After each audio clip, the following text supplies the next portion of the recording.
بسم اللہ الرحمن الرحیم۔ حابیل اور قابیل حضرت آدم علیہ السلام اور حضرت حوا علیہ السلام کے حقیقی بیٹے تھے، لیکن خدا کی قدرت کے دونوں بھائیوں کے مزاج، عادات و اعتبار میں زمین و آسمان کا فرق تھا۔ بڑا بھائی قابیل مزاجاً غصے کا تیز، بد زبان اور فطرتاً برائی کی جانب راغب تھا۔ حسد، بغض، سرکشی، تکبر اور انتقام کا جذبہ اس کی سرشت میں شامل تھا، اور اس کا ذریعہ معاش کھیتی باڑی تھا، جبکہ چھوٹا بھائی حابیل نیک سیرت، متقی و پرہیزگار، منکسر المزاج اور عاجز انسان تھا۔ وہ بھیڑ بکریاں چرایا کرتا اور فارغ وقت اپنے والد کی خدمت میں گزارتا۔ قابیل شکل و صورت میں حابیل سے زیادہ خوبصورت تھا، جبکہ حابیل واجبی خد و خال کا مالک لیکن اپنے بڑے بھائی قابیل کے مقابلے میں زیادہ قوی و طاقتور تھا۔ ویسے تو والدین کو اپنے تمام بچے پیارے ہوتے ہیں اور وہ سب ہی سے محبت کرتے ہیں، لیکن حابیل کے مکارم اخلاق، نیک سیرت، فرما برداری اور دیگر خصوصیات کی بنا پر حضرت آدم علیہ السلام اپنے چھوٹے بیٹے کو زیادہ پسند فرمایا کرتے اور اسے اپنا جانشین مقرر کرنا چاہتے تھے، جبکہ قابیل کی عادات بد کی وجہ سے اس کے متعلق متفکر رہتے اور اس کی اصلاح کی کوششیں بھی کرتے تھے۔ قرآن کریم نے حضرت آدم علیہ السلام کے ان دونوں صاحبزادوں کے نام لے کر مخاطب نہیں کیا، البتہ توریت میں ان کے نام حابیل و قابیل بیان کیے گئے ہیں۔ ان کے واقعے سے متعلق حافظ حدیث علامہ عماد الدین ابن کثیر رحمۃ اللہ علیہ نے سند کے ساتھ ایک روایت نقل کی ہے، جو حضرت عبداللہ بن مسعود رضی اللہ تعالیٰ عنہ اور بعض دوسرے صحابہ رضی اللہ تعالیٰ عنہ سے منقول ہے کہ جب حضرت آدم علیہ السلام اور حضرت اماں حوا علیہ السلام دنیا میں تشریف لائے تو توالد و تناسل کا سلسلہ شروع ہوا، تو ان کی نسل میں اضافے کے لیے ہر ایک حمل سے ان کے دو بچے توام یعنی جڑواں پیدا ہوتے۔ ایک لڑکا اور دوسری لڑکی بہن بھائی ہونے کی وجہ سے ان کا آپس میں نکاح حرام تھا، چنانچہ اللہ تعالیٰ نے اس وقت کی ضرورت کے لحاظ سے شریعت آدم علیہ السلام میں یہ خصوصی حکم جاری فرما دیا تھا کہ حضرت حوا علیہ السلام سے توام پیدا ہونے والے لڑکے اور لڑکی کا عقد دوسرے وقت میں پیدا ہونے والے توام بچوں سے کر دینا جائز ہے۔ اسی حکم کے مطابق قابیل اور حابیل کی شادی ہونا تھی۔ قابیل عمر میں بڑا تھا، اس کے ساتھ اس کی جو ہمشیرہ پیدا ہوئی وہ حابیل کے ساتھ پیدا ہونے والی ہمشیرہ سے بہت زیادہ حسین و خوبصورت تھی۔ جب نکاح کا وقت آیا تو حسب حکم حابیل کے ساتھ پیدا ہونے والی ہمشیرہ قابیل کے حصے میں آئی، لیکن چونکہ وہ خوبصورت نہیں تھی چنانچہ قابیل نے اس شادی سے انکار کر دیا۔ وہ اپنی سگی ہمشیرہ سے شادی کا خواہش مند تھا۔ حضرت آدم علیہ السلام نے شرعی قاعدے کے موافق اسے قبول نہیں فرمایا اور قابیل کو اللہ کے حکم کے مطابق عمل کی تلقین کی، لیکن قابیل اپنی ضد سے باز نہ آیا۔ بڑا ہونے کی وجہ سے قابیل خود کو والد کا جانشین سمجھتا تھا، لیکن وہ حابیل کے تعلق سے والد کے خیالات سے واقف تھا۔ اب حسین و جمیل لڑکی سے حابیل کی شادی کے فیصلے نے اسے حابیل کا دشمن بنا دیا۔ حضرت آدم علیہ السلام نے جب دونوں بھائیوں کے درمیان یہ تنازع دیکھا تو رفع اختلافات کے لیے دونوں بھائیوں کے لیے یہ تجویز پیش کی کہ تم دونوں بارگاہ خداوندی میں اپنی اپنی قربانی پیش کرو، اللہ تعالیٰ تم دونوں میں سے جس کی قربانی قبول فرما لے گا اس لڑکی کی شادی اس سے کر دی جائے گی۔ حضرت آدم علیہ السلام کو اس بات کا یقین تھا کہ قربانی اس کی قبول ہوگی جس کا حق ہے، یعنی حابیل کی۔ اس زمانے میں قربانی قبول ہونے کی ایک واضح اور کھلی علامت یہ ہوتی تھی کہ آسمان سے ایک آگ آتی اور قربانی کو کھا جاتی، اور جس قربانی کو آگ نہ کھائے تو اس کے معنی یہ ہوتے ہیں کہ وہ قربانی اللہ کے حضور قبول نہیں ہوئی۔ قرآن کریم میں اللہ تعالیٰ نے حضرت آدم علیہ السلام کے دونوں بیٹوں کا قصہ قیامت تک آنے والی نسلوں کے لیے عبرت اور نصیحت کے طور پر پیش کیا ہے۔ اللہ تعالیٰ اپنے محبوب رسول اور نبی آخر الزمان صلی اللہ علیہ وآلہ وسلم کو مخاطب کرتے ہوئے فرماتا ہے، اے محمد صلی اللہ علیہ وسلم، آپ ان کو آدم کے دونوں بیٹوں کے حالات بالکل صحیح صحیح پڑھ کر سنا دیں۔ جب ان دونوں نے نذرانہ پیش کیا تو ایک کی نیاز تو قبول ہو گئی اور دوسرے کی قبول نہیں ہوئی۔ تو وہ قابیل کہنے لگا کہ میں تجھے قتل کر دوں گا۔ اس حابیل نے کہا کہ اللہ پرہیزگاروں ہی کی نظر قبول فرمایا کرتا ہے۔ اگر تو مجھے قتل کرنے کے لیے مجھ پر ہاتھ چلائے گا تو میں تیرے قتل کی طرف ہرگز ہاتھ نہیں بڑھاؤں گا۔ مجھے تو اللہ رب العالمین سے ڈر لگتا ہے، میں تو چاہتا ہوں کہ تو میرا گناہ اور اپنے گناہ دونوں اپنے سر پر رکھ لے، پھر دوزخیوں میں شامل ہو جا۔ ظالموں کا یہی بدلہ ہے۔ پس اسے اس کے نفس نے اپنے بھائی کے قتل پر آمادہ کر دیا اور اس نے اسے قتل کر ڈالا اور خسارہ اٹھانے والوں میں سے ہو گیا۔ حضرت آدم علیہ السلام نے دونوں بھائیوں کو حکم دیا کہ وہ اللہ کے حضور قربانی پیش کریں۔ اسی اثناء میں اللہ تعالیٰ نے حضرت آدم علیہ السلام کو حج کی ادائیگی کے لیے مکہ مکرمہ جانے کا حکم فرمایا۔ حضرت آدم علیہ السلام قابیل کی جانب سے متفکر تھے، چنانچہ حج کے سفر پر جانے سے پہلے آپ نے دونوں بیٹوں کو بلا کر نصیحت کی کہ بارگاہ خداوندی سے جو بھی فیصلہ آئے اسے دونوں بھائی بخوشی قبول کریں اور آپس میں مل جل کر رہیں۔ اس ہدایت و نصیحت کے بعد حضرت آدم علیہ السلام مکہ مکرمہ روانہ ہو گئے۔ قابیل باپ کی نصیحت کی وجہ سے قربانی دینے پر آمادہ ہوا تھا، چنانچہ دونوں نے قربانیاں پیش کیں۔ حابیل بکریوں والے تھے، چنانچہ انہوں نے ایک نہایت عمدہ، خوبصورت اور فربا بکری راہ خدا میں قربانی کے لیے پیش کی۔ قابیل کھیتی باڑی کرتا تھا، لہٰذا اس نے فضول اور ردی فصل کا ایک گٹھا قربانی میں دیا۔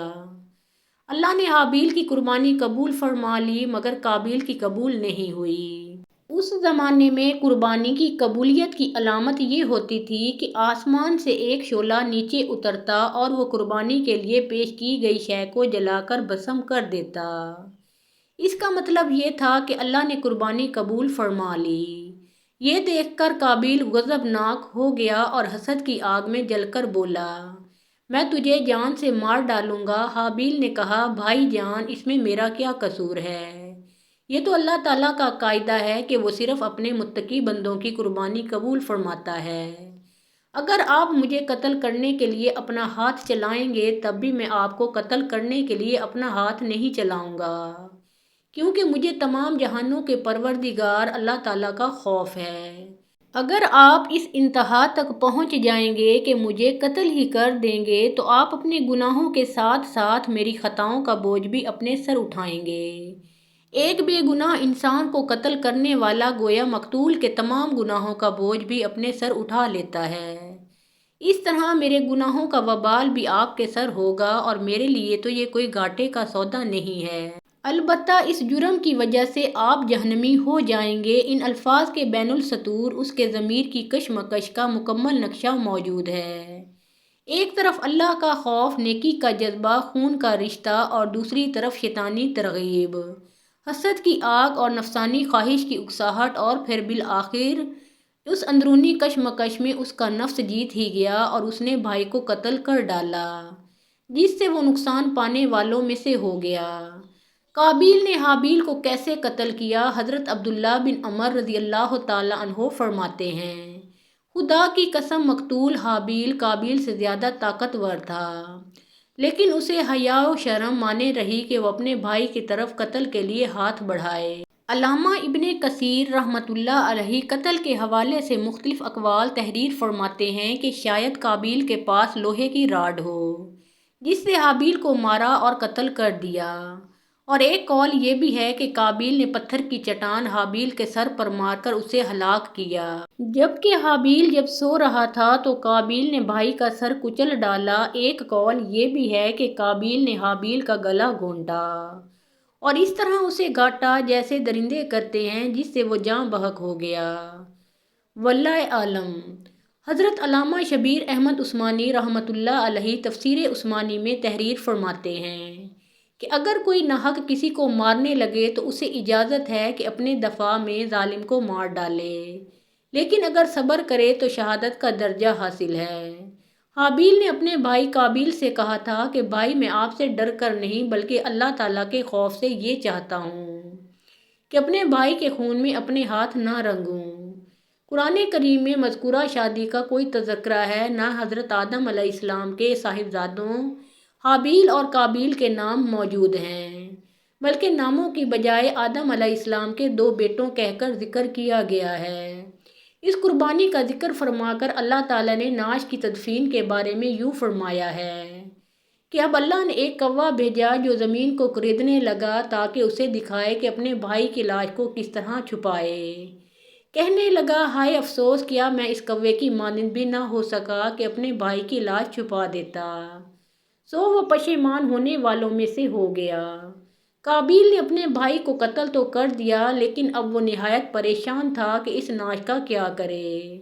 یہ زمین پر کسی انسان کا پہلا قتل تھا۔ بعض مفسرین نے ذکر کیا ہے کہ جب قابیل اپنے بھائی کو قتل کر چکا تو اس کی نعش 1 سال تک اپنی پشت پر لادے پھرتا رہا۔ اہل کتاب سے منقول ہے کہ دمشق کے شمال میں ایک پہاڑ جبل قاسیون میں وہ غار موجود ہے جس میں قابیل نے پتھر مار کر حابیل کو قتل کیا تھا۔ یہ غار آج بھی خونی غار کے نام سے پکارا جاتا ہے۔ اس بات کی صحت کا علم اللہ تعالیٰ ہی کو ہے۔ بعض مفسرین نے لکھا ہے کہ اللہ تعالیٰ نے 2 کووں کو بھیجا تھا۔ اسماعیل بن عبد الرحمن بن ابی کریمہ مفسر قرآن ہیں اور صدی کے نام سے شہرت رکھتے ہیں۔ وہ اپنی سند کے ساتھ روایت کرتے ہیں کہ وہ کوے دونوں بھائی تھے، پھر دونوں لڑنے لگے حتیٰ کہ ایک نے دوسرے کو ہلاک کر دیا۔ پھر وہ قتل کے بعد زمین کی طرف جھکا اور اسے کھودنے لگا، پھر گڑھے میں کوے کو ڈالا اور اسے دفن کر کے چھپا دیا۔ جب قابیل نے یہ سب دیکھا تو پکار اٹھا، ہائے افسوس کہ میں اس کوے کی طرح ہونے سے بھی عاجز ہو گیا کہ اپنے بھائی کی لاش چھپا لوں۔ پھر قابیل نے کوے کی پیروی کرتے ہوئے بھائی کو دفن کر کے چھپا دیا۔ اہل سیر لکھتے ہیں کہ حضرت آدم علیہ السلام کو اپنے فرزند حابیل کے قتل کا سخت رنج و غم تھا، کیونکہ وہ ان کا جانشین تھا۔ حضرت آدم علیہ السلام اس کی یاد میں 40 سال تک روتے رہے، یہاں تک کہ اللہ نے انہیں حابیل کے بدلے ایک نہایت نیک اور سعادت مند فرزند عطا فرمایا۔ حضرت آدم اور حضرت حوا علیہ السلام نے ان کا نام شیش رکھا، جس کے معنی ہے اللہ کا عطیہ۔ حضرت شیش کو اللہ تعالیٰ نے نبوت سے سرفراز فرمایا۔ حابیل کی نعش دفنانے کے بعد قابیل کو والد کے غصے کا خوف تھا، چنانچہ شیطان کے مشورے پر وہ یمن فرار ہو گیا، جہاں اس نے سکونت اختیار کر لی اور والد کے دین حق کو چھوڑ کر پہلے آتش پرستی بعد ازاں بت پرستی شروع کر دی۔ دنیا میں قتل و غارت گردی، حسد و فساد اور آتش پرستی و بت پرستی کی بنیاد قابیل ہی نے رکھی۔ حضرت عبداللہ بن مسعود رضی اللہ تعالیٰ عنہ سے روایت ہے کہ رسول اللہ صلی اللہ علیہ وسلم نے فرمایا، جب بھی کوئی انسان ظلم سے قتل کیا جاتا ہے تو حضرت آدم علیہ السلام کے سب سے پہلے بیٹے قابیل کے نامہ اعمال بھی اس قتل کا گناہ لکھا جاتا ہے، کیونکہ قتل ناحق کا پہلا موجد وہی ہے۔ حضرت عبداللہ بن مسعود رضی اللہ تعالیٰ عنہ مزید بیان کرتے ہیں کہ نبی کریم صلی اللہ علیہ وسلم نے فرمایا کہ قیامت کے دن سب سے پہلے لوگوں میں خون کا فیصلہ کیا جائے گا۔ حابیل اور قابیل کے اس قصے میں اللہ تعالیٰ آگے مزید فرماتا ہے کہ اسی وجہ سے ہم نے بنی اسرائیل پر یہ لکھ دیا کہ جو شخص کسی کو بغیر اس کے کہ وہ کسی کا قاتل ہو یا زمین میں فساد مچانے والا ہو قتل کر ڈالے تو گویا اس نے تمام انسانوں کو قتل کر دیا، اور جو شخص کسی کی ایک جان بچا لے اس نے گویا تمام لوگوں کو زندہ کر دیا۔ اس سے اندازہ لگایا جا سکتا ہے کہ اللہ نے یہاں انسانی خون کی کتنی اہمیت اور تکریم کی ہے، اور یہ اصول صرف بنی اسرائیل ہی کے لیے نہیں بلکہ اسلامی تعلیمات کے مطابق ہمیشہ کے لیے ہے۔ علامہ ابن کثیر رحمۃ اللہ علیہ فرماتے ہیں کہ قابیل کو حابیل کے قتل ناحق کی دنیاوی سزا فوری طور پر اس طرح دے دی گئی کہ اس کی پنڈلی اس کی ران کے ساتھ چمٹ گئی، اور جس طرف سورج کا رخ ہوتا اس کا چہرہ بھی از خود اسی طرف گھوم جاتا۔ اپنے بھائی کے ساتھ حسد، سرکشی اور گناہ کی وجہ سے اسے یہ رسوائی اور عذاب ملا، جبکہ آخرت کا عذاب سخت اور اپنی جگہ قائم ہے۔ حضرت مولانا مفتی محمد شفیع قرآن کریم میں بیان کیے گئے قصوں سے متعلق فرماتے ہیں کہ اہل نظر جانتے ہیں کہ قرآن کریم کوئی قصہ، کہانی یا تاریخ کی کتاب نہیں ہے کہ جس کا مقصد کسی واقعہ کو اول سے آخر تک بیان کرنا ہو، لیکن ماضی کے واقعات اور گزشتہ اقوام کے قصص اپنے دامن میں بہت سی عبرتیں اور نصیحتیں رکھتے ہیں۔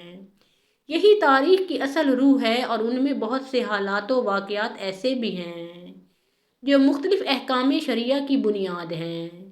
انہی فوائد کے پیش نظر قرآن کریم کا اسلوب ہر جگہ یہ ہے کہ موقع بہ موقع کوئی واقعہ بیان کرتا ہے اور اکثر پورا واقعہ بھی ایک جگہ بیان نہیں کرتا، بلکہ اس کے جتنے حصے سے اس جگہ کا کوئی مقصد تعلق ہو تو اس کا وہی ٹکڑا وہاں بیان کر دیا جاتا ہے۔ حضرت آدم علیہ السلام کے دونوں بیٹوں کا قصہ بھی اسی اسلوب پر نقل کیا جا رہا ہے۔ اس میں موجودہ اور آنے والی نسلوں کے لیے بہت سی عبرتیں اور مواعظ ہیں اور اس ضمن میں بہت سے احکام شرعیہ کی طرف اشارہ کیا گیا ہے۔ علامہ ابن کثیر الوسی اور قرطبی نے تفاسیر میں لکھا ہے کہ حضرت حوا علیہ السلام کو ہر حمل سے جڑواں بچے پیدا ہوتے تھے، ایک بیٹا اور ایک بیٹی، یہ دونوں سگے بہن بھائی ہوتے تھے، جبکہ پہلے حمل سے پیدا ہونے والا بیٹا دوسرے حمل سے پیدا ہونے والی بیٹی سے شادی کر سکتا تھا۔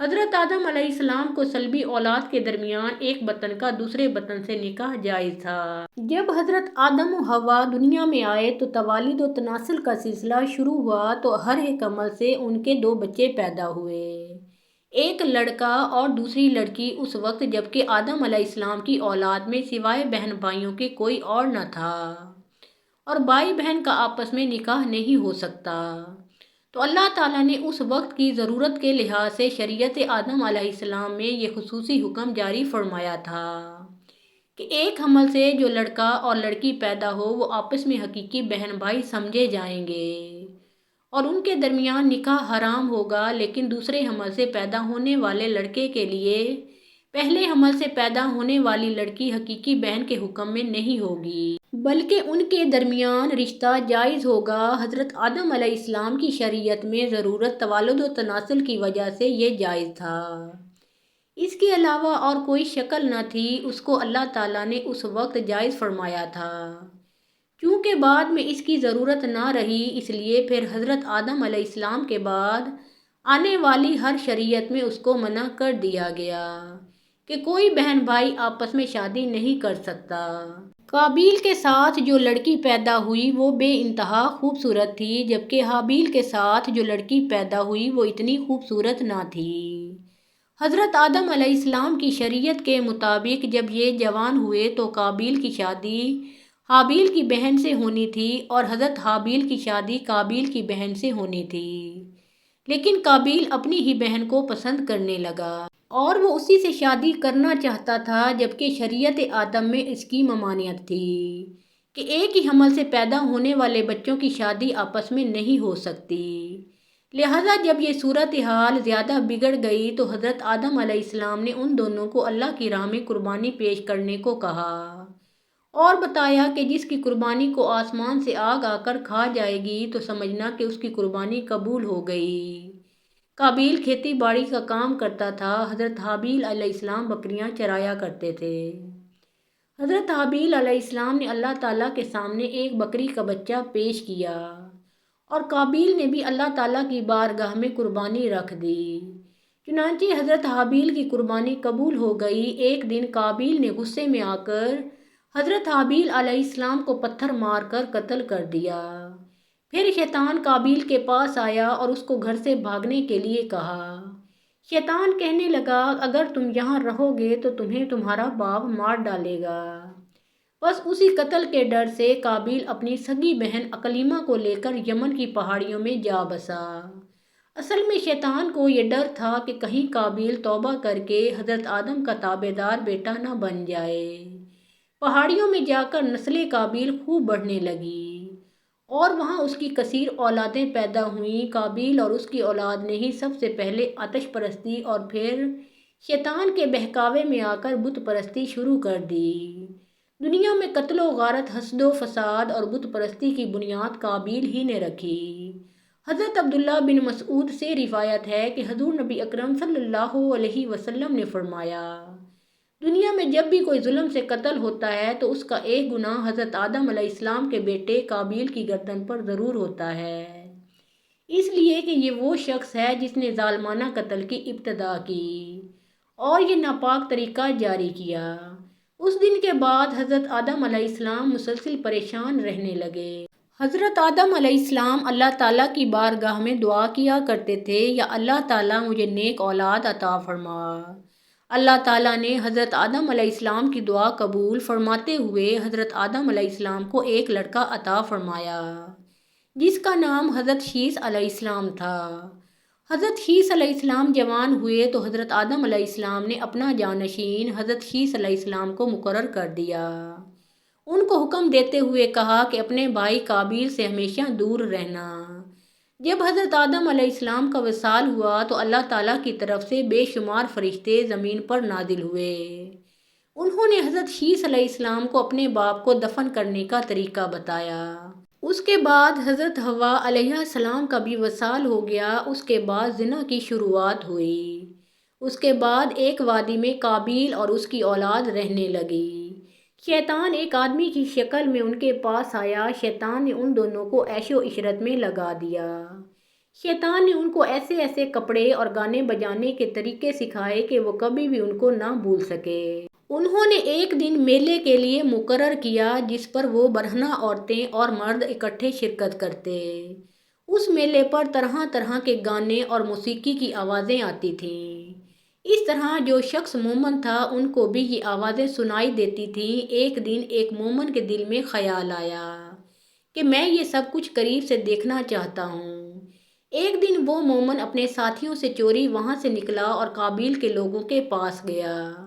اس نے دیکھا کہ قابیل کی اولاد بے حیائی اور فضول کاموں میں لگی ہوئی تھی۔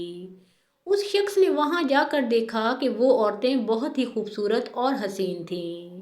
اس حوالے سے روایت میں آتا ہے کہ حضرت شیث علیہ السلام اور اس کے ساتھی بہت ہی حسین و جمیل نوجوان تھے۔ ان کی نسبت ان کی عورتیں زیادہ پیاری نہ تھیں۔ قابیل کی اولاد میں لڑکیاں تو بہت ہی پیاری تھیں، لیکن ان کی نسبت مرد زیادہ حسین و جمیل نہ تھے۔ وہ شخص قابیل کی اولاد اور عورتوں سے بہت ہی زیادہ متاثر ہوا۔ اس کے بعد وہ واپس آ گیا۔ اس نے مومنین کو بھی ان کی عورتوں کے بارے میں بتایا۔ ان میں سے جو کمزور ایمان والے تھے وہ قابیل کی اولاد کی طرف ہجرت کرنے لگ گئے۔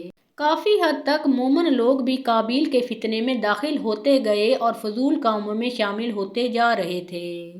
اس طرح وہ ایک دوسرے کی طرف مائل ہوتے گئے جہاں سے زنا جیسے کبیرہ گناہ نے جنم لیا۔ روایات میں آتا ہے کہ حضرت شیث علیہ السلام کے ساتھ رہنے والے ساتھیوں کی تعداد بہت ہی کم رہ گئی تھی، جو کہ قابیل کا گروہ کافی مضبوط اور طاقتور ہو چکا تھا۔ وہ حضرت شیث علیہ السلام اور ان کے ساتھیوں کو تنگ کرتے رہتے تھے، ان کو طرح طرح کی تکلیفیں دیا کرتے تھے۔ حضرت آدم علیہ السلام نے وفات کے وقت حضرت شیث علیہ السلام کو نصیحت کی تھی، اے میرے جانشین، میرے بعد تقوی اختیار کرنا اور اپنی نسل کو قابیل سے پاک رکھنا۔ ایسا ہی ہوا۔ حضرت شیث علیہ السلام نے شادی سے انکار کیا، جس پر قابیل کے بیٹے حضرت شیث کی اولاد میں سے لڑکی کو اٹھا کر لے گئے، جس پر حضرت شیث علیہ السلام نے اللہ کے حکم سے قابیل کے لشکر پر حملہ کیا اور ان کو تہس نہس کر کے لڑکی کو آزاد کروا لیا۔ مسلمان، یہودی اور عیسائی اس بات پر متفق ہیں کہ اس وقت دنیا میں جتنے بھی لوگ موجود ہیں وہ نسلی شیث علیہ السلام سے ہیں، کیونکہ حابیل 20 سال کی عمر میں شہید کر دیے گئے اور ان کا کوئی جانشین نہ تھا۔ قابیل اور اس کی اولاد شیطان کی پیروکار بنی، جس کو طوفان نوح میں غرق کر دیا گیا تھا۔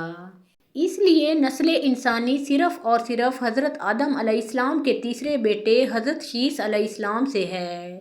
اگر دیکھا جائے تو زنا اس وقت ہی شروع ہو گیا تھا جب قابیل اپنی بہن اکلیمہ کو لے کر وہاں سے بھاگ گیا تھا۔ اس نے اپنی بہن کے ساتھ ہی اپنی اولاد کو جنم دیا۔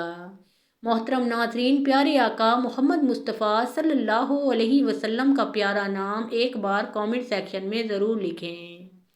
ویڈیو پسند آئی ہو تو لائک اور شیئر ضرور کیجیے۔